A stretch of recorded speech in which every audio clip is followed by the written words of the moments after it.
Hello friends, welcome to the Suburban Appalachia channel. Hope you're having a great day. Had this recipe. This is called Southern Cornflake Pudding. It's absolutely delicious. It's an unusual dessert. There's many versions of this pudding all over America, but I'm going to do the ones that I grew up eating, and I think it's easy to make, and it's one of those memorable recipes that your family will love, and especially the kids will absolutely love this.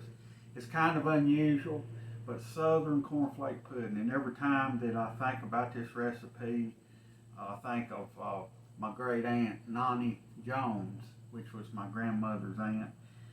She lived above the farm where I grew up, and she would make this a few times a year, cornflake pudding. And my uncle Tommy, he absolutely loved it, and sometimes he would go get the cornflakes and ingredients and take it up to Nani. She didn't have a whole lot, but a sweet lady, and this is dedicated to my Uncle Tommy and her. It was such a good recipe. And during World War II, there was times where we lived, and it was before my time, that bananas were hard to get, and you watch my banana pudding recipe.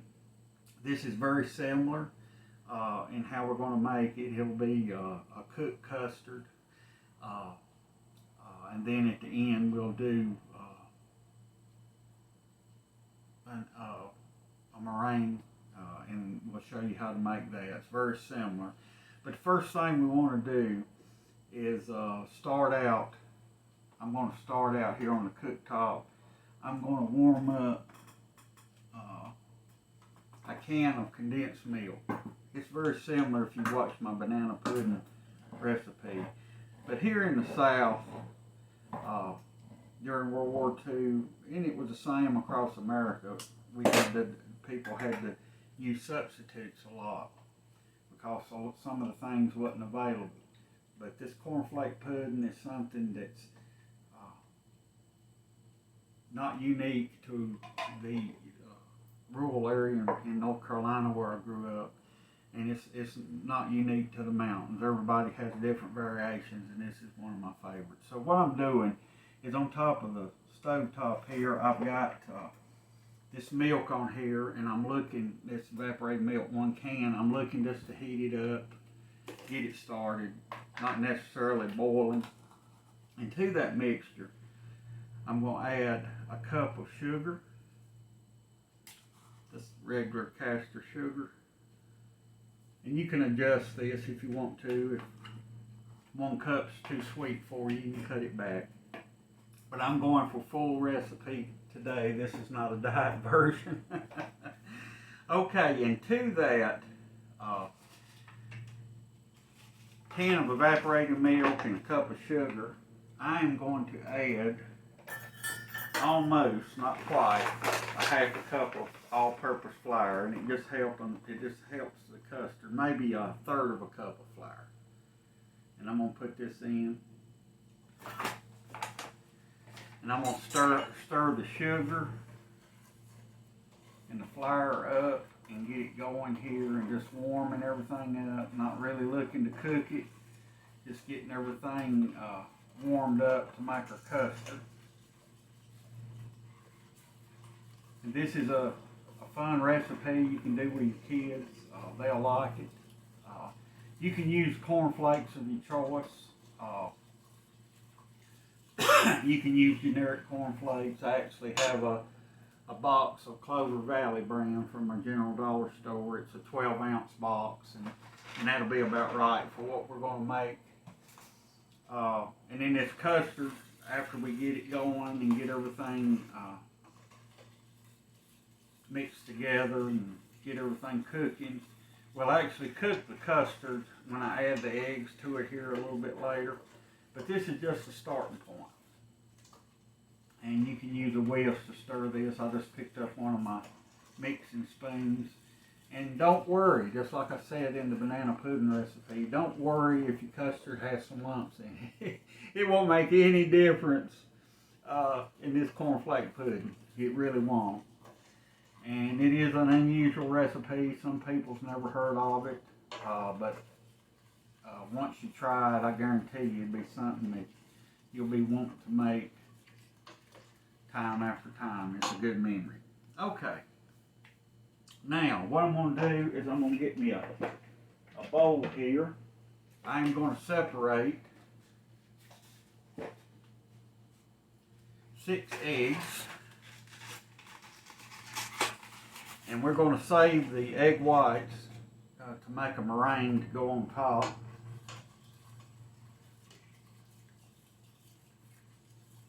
And you need to keep an eye on this. Use a thick bottom pan to do it.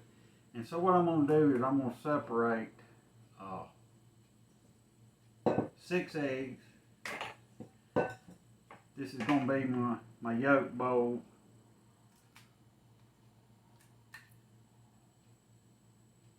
And this is going to be my bowl for my egg whites.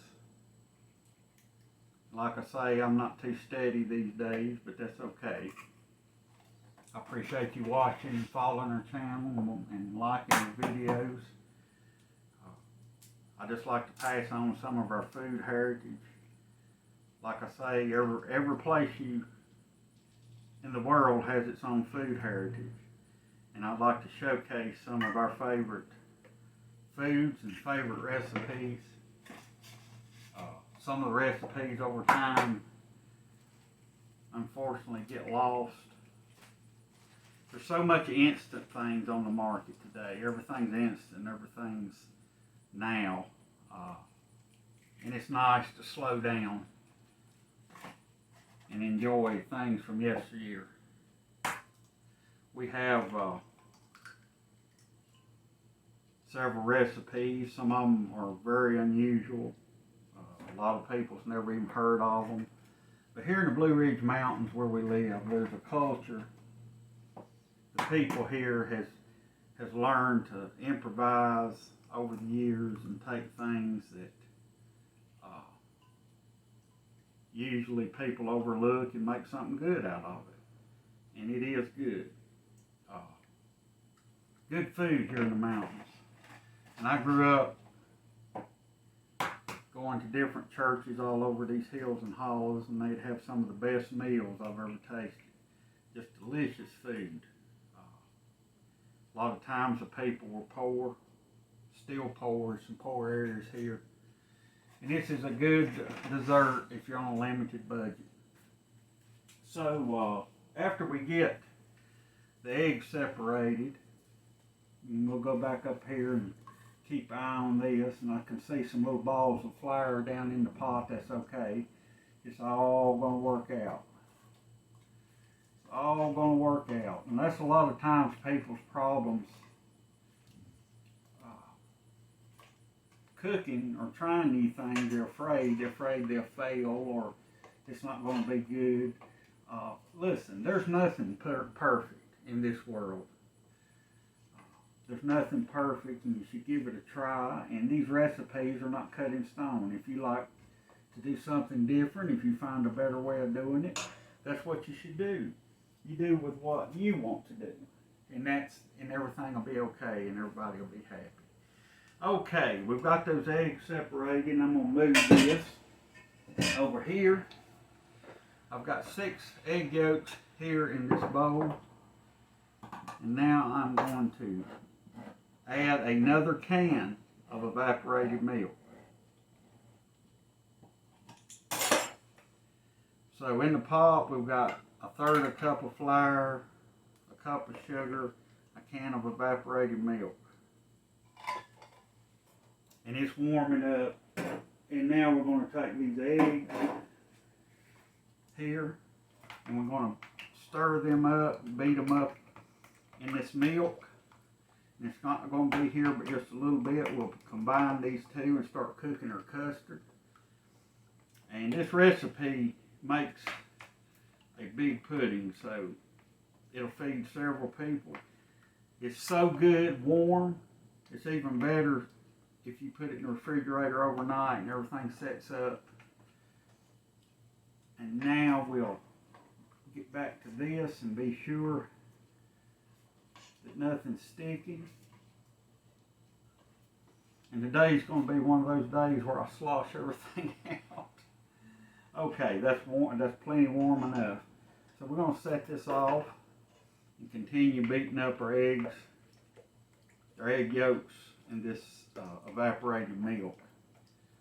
And this will go together fairly quick once you get your custard going. It usually takes about 10 to 15 minutes, constantly stirring when we put this back on the heat. Constantly stirring, and that looks pretty good. So I'm going to go back in the pot here and see what's going on. I think it may be a little past warm. That's okay.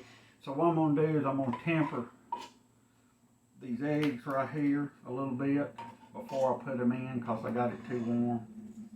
That's okay. So we'll be ready to go back onto the cooktop. And you can see it's just blended up egg yolks and condensed milk going into that can of condensed milk with a third cup of flour and a cup of sugar.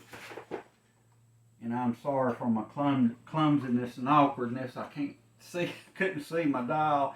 But what you're going to do now is we're going to constantly stir this custard. And like I say, I'm not looking for, if you have lumps, it's no problem, because you'll see why when we mix all this together. But I'm going to keep stirring this custard that we assembled here. And if you're interested in getting a written recipe for this, please leave me a comment or message on my page or on this video page, and then I will post the recipe. But I'm going to cook this a little longer, and I'll show you what it looks like when it gets to the right point. Okay, we cooked this for about 10 minutes, and I wanted you to see the point it was at. Yes, there are some lumps in it, but as you can see in here just a few moments, it won't make any difference. And while this is still hot, you want to add to this a tablespoon of vanilla flavoring, about like so. I didn't even measure it. And I'm going to add to this 3 tablespoons of real butter. Just drop it right in while it's hot, while the custard's still hot. And I'm going to stir this up, and it smells so good. And this is what you're looking for. And yes, there's lumps of flour in it, but it doesn't matter. It's still a custard, and it's cooked, and it's delicious. I'm not looking for perfection, because there's nothing perfect. And like I say, I want this recipe to be fun. Don't be intimidated, but you can see the consistency, and that's perfect, because what's going to happen next is in this is going those corn flakes. And we're going to stir it all up, and those corn flakes will absorb. But we'll be right back here in a little while when the butter melts to put in the corn flakes. Okay, the butter's melted, and you can see, looking down in the pot, the consistency in which I have it. It smells so good. And at this point, I'm just going to put a pinch of salt. Sometimes you need salt to accentuate the sweetness. Just a pinch of salt goes in. And now here's where the fun part begins. What we're going to do now is we're going to take this box of corn flakes, and we're going to slowly add this in the mixture and keep stirring it and stirring it until it absorbs into the corn flakes, and you'll think, what a mess this guy's making. Well, I'll start out with something about like so, and I'll stir, and these corn flakes are going to absorb that custard.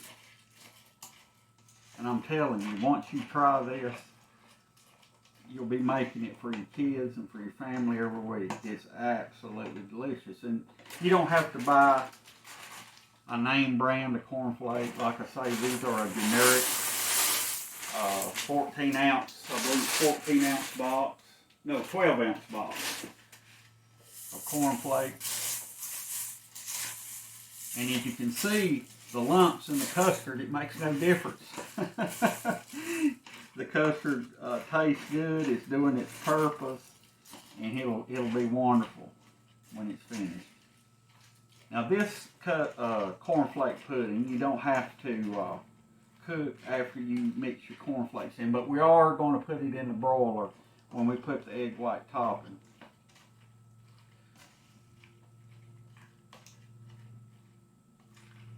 Okay, as you can see, I'm coating them cornflakes in that delicious custard.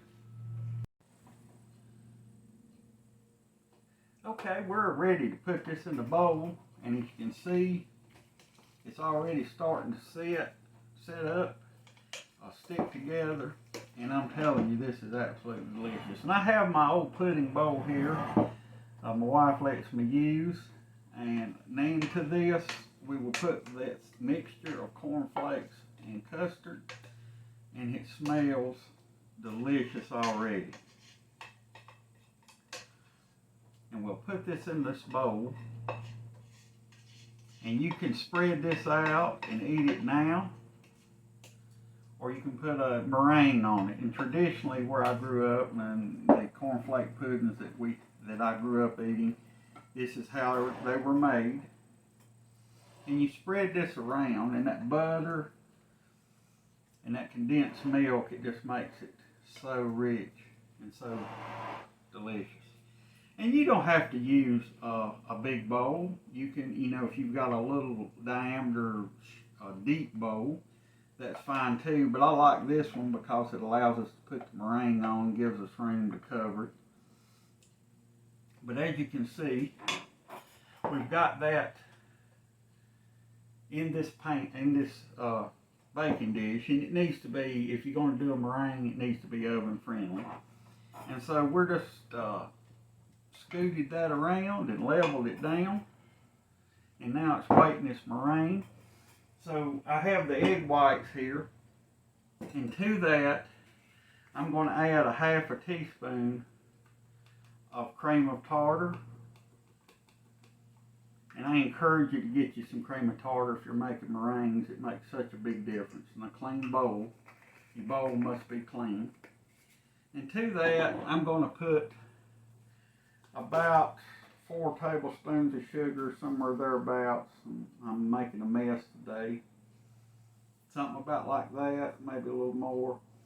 And we're going to put this under the stand mixer and whip it up till it gets to stiff peaks. And then we'll come back and we'll finish this pudding on. I'm not going to show whipping this. I'm going to run upstairs to my wife's KitchenAid mixer and get this mixed up, but I'll show you what it looks like afterwards. Okay, we went upstairs to the stand mixer. We've made our meringue. Our pudding is here, and as you can see, it worked out good. It's very stiff. So I'll take a spatula now and get this meringue topping out of the bowl here and get it on top of the pudding.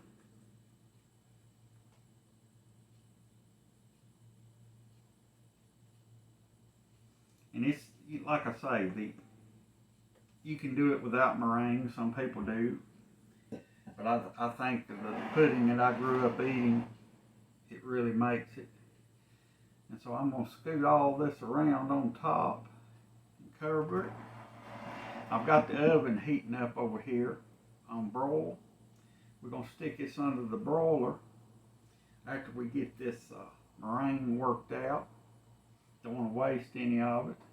And I'm bad to use my fingers when I cook, but that's okay. So we've got a good coverage on this. So now I'll take my spatula and put some little tufts on it, some little texture, and he'll be ready to go into the broiler. And all we're looking for, we don't have to cook it, we're just going to brown it. And I'll show you what it looks like when we bring it out of the oven. Okay, we got it out from under the broiler. And as you can see, pretty and brown. We're going to try this before we close this video, and I'll show you what it looks like and how it sets up. Just going to get a little bit because I want some tonight at supper. I don't don't know if you can see how that custard sets up and makes it solid. But let's give it an old taste test.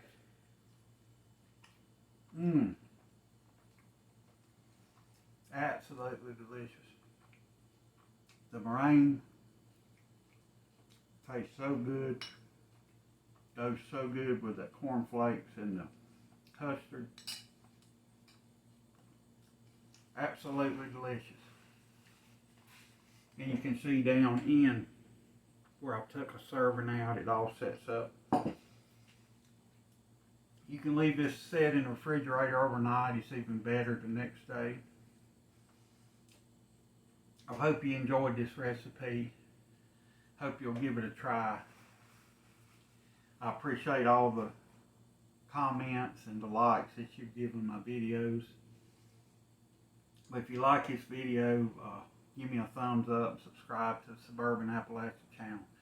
Hope you have a blessed day, and thanks so much for watching, and try this Southern cornflake pudding recipe. And we'll see you next time.